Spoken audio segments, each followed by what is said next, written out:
It should have gone without saying back then that Nowitzki wasn't the only Hall of Famer on that team, but it recently became official. Jason Kidd's fingerprints were all over the club's success. So was everyone else's. The debate among Mavs fans often centers on the question, who was the second best player on the team? There is no right answer, it's impossible to choose. You take any one player off that team and the Mavs don't win. That's the beauty of their run. Despite the nature of playoff games, when the pace is much slower and generally there is more isolation play, especially in the fourth quarter, Dallas was able to keep the ball moving. One example, Kidd actually assisted Jason Terry slightly more often in the playoffs, 28.1% of his made buckets, than during the regular season, 26.4%. Mavericks led the league in assist percentage in the 2010-11 regular season and finished third in the postseason among the 8 teams that won at least one series.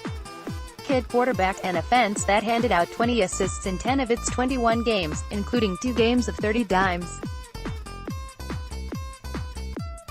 He assisted his teammates on 1/3 of their made baskets while he was on the floor in the postseason.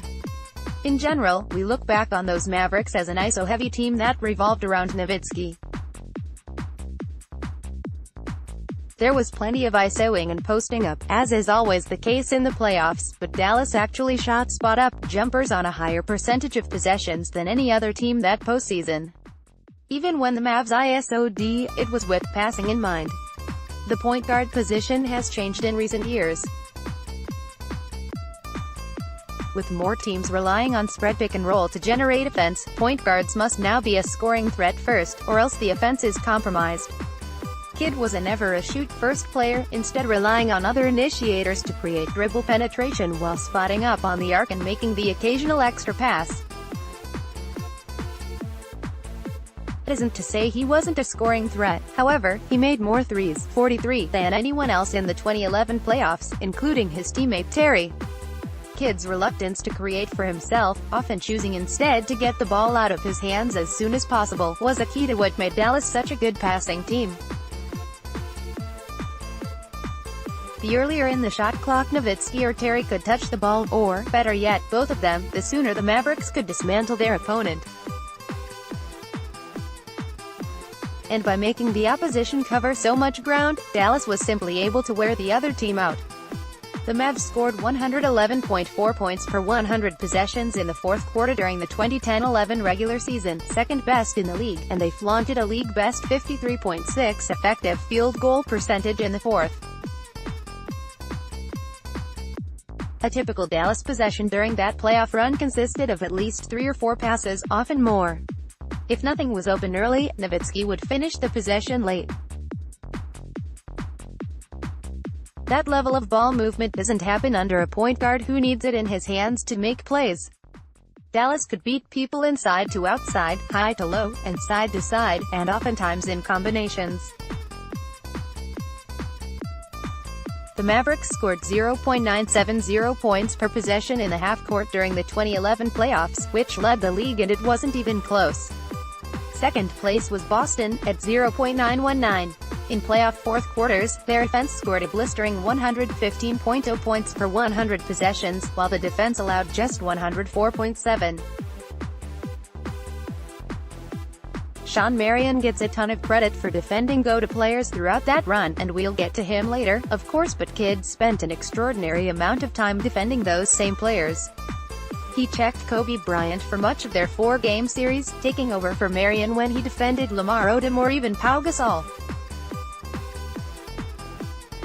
In fact, Kidd defended Bryant for a big chunk of the fourth quarter in Game 3, blocking a shot and holding Bryant to 2 of 6 shooting with a turnover in the frame.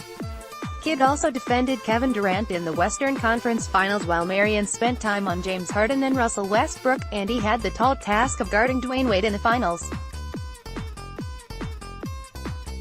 The Mavericks allowed just 99.8 points per 100 possessions with Kidd on the floor in the 2011 playoffs, the best mark among anyone on the team who played at least 50 minutes, all while he ran point on an offense which scored 109.1 points per 100 and assisted on 61.8% of its makes whenever he was on the floor.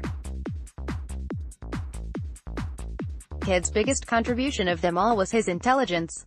"I don't think there's ever been a smarter player in this league than Jason Kidd," Carlisle once said. His understanding of offense wasn't the only thing that stood out, though. Kidd just found ways to make plays with or around the ball. The Mavericks came away with more than their fair share of 50-50 balls during the 2011 playoffs, and Kidd could take the credit for many of their successes. Despite his advanced age and natural drop-off in athleticism, Kidd knew exactly when to turn on the jets so he could make plays. He famously sat on the bench for every second possible in order to maximize his rest time, and he'd receive massages before virtually every game to help loosen up. And while he was older, his game hadn't really dropped off. He was an all-star in 2010. Kidd had a next-level awareness of the moment, which helped him make some of the biggest, yet occasionally invisible, plays of the postseason. For an example, look no further than Game 3 against the Lakers, when during a 7-second stretch of game time Kidd showed the extent of his hoops genius. With 16.6 seconds left and the Lakers down 6 points with the ball, Kidd knew that LA would need a three-pointer to give itself a chance to force overtime. After Dallas sniffed out the Lakers' play and forced a turnover the previous trip down the floor, for that, go to Sean Marion's tab, it looked like the Lakers were setting up the same exact play, only this time instead of cutting to the top, Kobe took a screen from Derek Fisher to go to the corner, and it would then be Fisher who used the double screen to come to the top of the arc. The Mavs, led by Kidd and Chandler, called it out. Kidd fought through the screen, not caught off guard by the similar play design, and was still able to strip Bryant clean. Not only did he appear to anticipate the play, but he was also able to communicate that to his teammates and wipe out Bryant's shot entirely by himself. His best work would come 7 seconds later. With LA now down 5 points and just 9 seconds left on the clock, it made sense for the Lakers to miss intentionally, though it didn't seem like that was their plan. Still, as Pau Gasol was lining up his free throw, Kidd communicated with Jason Terry, appearing to tell him exactly what was about to happen. It'd just be pure luck that Kidd always found himself in the right place at the right time, but this is a guy who once, while down 2 points with under 2 minutes left on the road, intentionally ran full speed into an opposing head coach in order to draw a technical foul. In Game 4 against Oklahoma City, Kidd stripped Kevin Durant with 1:02 left in overtime of a tied game, then 22 seconds later hit a go-ahead three-pointer. We hear a lot about the moment during the playoffs. Kidd always had command of it.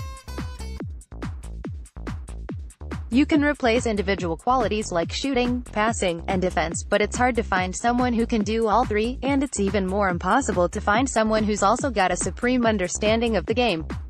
Kidd was extremely valuable, so valuable, in fact, that as Pelton points out, Kidd's value over replacement player during that run rated even higher than Dirk's.